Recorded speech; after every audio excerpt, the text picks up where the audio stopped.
completed your final task, correct? Yes, my group and I finished last week. And is it okay if I ask you a few questions about your film in the process? Of course.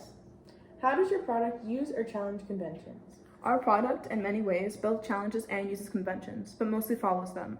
Typically, in the thriller genre, there are many key components to filming a successful film. Using the conventions in our case was easy because all my group members and I had a lot of experience watching movies within our chosen genre. Even before the research part of the project, we discussed that we wanted to work within this type of film because of our interest in it. We studied that with a lot of thrillers, there is a lot of action involved.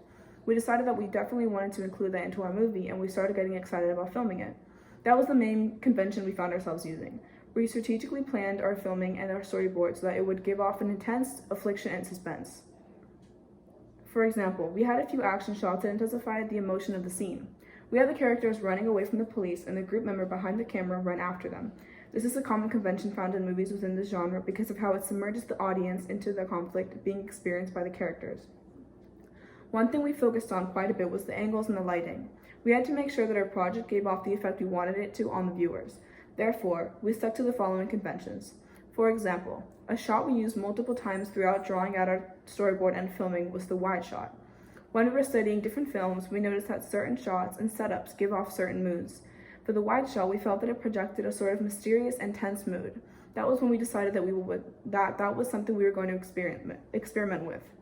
We also used a few low angles filming the protagonist's face to give off the feeling that everything revolved around him and his problems.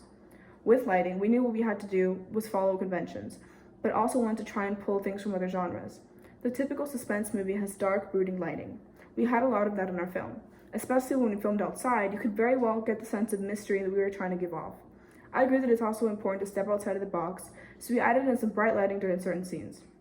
During the negotiation scene, for example, you can clearly see that the characters and their surroundings. That goes to project that they know everything about each other and everything can be seen. I thought you were supposed to be good at this. You chose me, I didn't choose this. I didn't want this. You gotta go.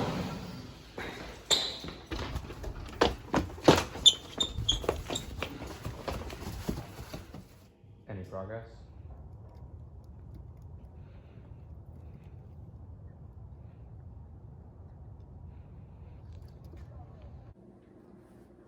How does it represent social groups or issues? When it came to talking about what message we wanted to leave the viewers with, we struggled. We felt that we had a good idea for the plot, but didn't want to leave the audience without a sort of message. We analyzed our film and dig deeper and decided that a huge factor of it was the bond that it created between the two characters. In the beginning of the short, the viewer can see that the two protagonists are enemies and work on two different sides of the operation. As everything progresses, they have to end up running from the police together in an attempt to keep all the evidence of their vigilante activity hidden. This goes to show that although you may not get along with someone or you have different stances on things, it doesn't mean that you can't work together when it comes down to it. This is a lesson that my group and I were pleased to intertwine into our project. We're firm believers that it's crucial to be able to put aside differences with someone and work together if needed. How does your product engage with audiences? Our product engages well with audiences because it is entertaining. We have found through research that some of the most well-known movies are action thriller movies like ours. An example of this is the film Snowden. It is a very well-known movie about a hacker attempting to protect citizen national security. This movie follows similar plot lines to our film in the sense that it focuses on the hacker and the way their job affects their life and their family. When it comes to the action, audiences love action films. They have successfully supported multiple high-grossing movie franchises like the James Bond and the Fast and Furious franchises. Something we discussed thoroughly as a group was how we would get the viewers interested in the plot. We decided that by giving the main character a time limit as to when he gets to retrieve his wife, we will have the audience on the edge of their seats. The main character works extremely hard to get back to his wife, all while keeping information away from the government. That mindset will project onto the audience and they will feel like they are part of the action. How would it be distributed as a real media text? Good question. The first way we would distribute our product and get it to reach vast audiences would be by making it a real media text. This is because it's a movie, or at least the start of one. If we did it this way, after its release, we would be able to continue its success by making it into DVDs and Blu-rays. These methods are not as efficient as movie theaters, the primary way of distribution, but it serves as extra coverage for those who do prefer physical copies. Another method to distribute a product would be certain streaming websites, like YouTube. YouTube is a streaming platform that reaches millions of people daily. Videos on this website usually are shorter than most streaming platforms. For this very reason, my group members and I feel that our project would excel on this website. People go to a movie theater to watch films, and people go to YouTube to find shorter length videos.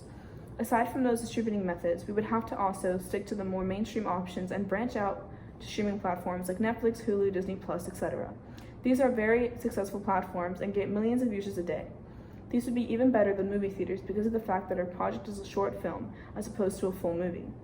If it were to be played in a movie theater, it would be better to be played before a movie because of the fact that it is not a complete film. How did your production skills develop throughout this process? This entire project has had a meaningful effect on the way I see production overall. My production skills have changed a lot throughout this process. In the very early stages of the project, I, along with most of my group, was unfamiliar with the filming process using a camera. I had not been the one filming in my previous projects. This made me realize that we need to think multiple steps ahead and have backup plans. With lack of experience using a tripod, we were unsure how to keep it balanced and sturdy. We need someone to constantly adjust the height. The first thing I was able to figure out was how to change the height. I was able to do this with the help of another member of the group. Not being able to work with the balancing and sturdiness of the tripod, we decided to go back to using the phone camera that was previously approved. For this being our third project, I was very familiar with the types of angles and motions to use while filming our movie. Right away, we were set on filming every type of angle and movement that we were required to film. After crossing off all the angles and movements, we were able to focus on the rest of the film. We made sure that everything flowed smoothly, and any outside effects we were going to use or have implemented, we left space for. Our group became more comfortable with editing our projects, as this was the third time we've done it. By looking up some videos, I was able to learn how to operate our editing software more professionally and efficiently, which allowed me to help the members who had the sole job of the editing. Thank you. It was nice being able to talk to you about your group experience with creating, filming, and editing. Of course, anytime. How did you integrate technologies, software, hardware, and online in this project? Technology was the biggest factor of this project, I would say. The first type of technology we were able to intertwine into our project was our phones and computers. These were incredibly crucial when it came to communication. Because the three of us lived in different cities, it was never as easy as meeting up.